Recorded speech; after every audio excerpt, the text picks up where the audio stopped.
el aprender de esas personas que tenían mucho conocimiento y experiencia, creo que fue lo más importante para permitirme mi formación y llegar al lugar en el que estoy hoy.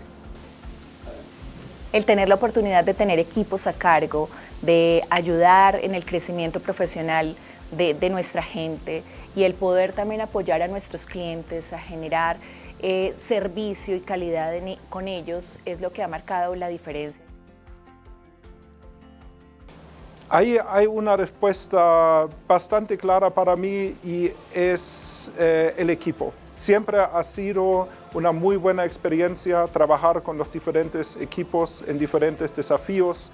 Tuve la posibilidad a muy temprana edad, cerca de los 25 años, de irme de intercambio a Estados Unidos. Recuerdo perfectamente cuando me dijeron que iba a ser socio y me acuerdo mucho también de las personas que me ayudaron en todo ese camino.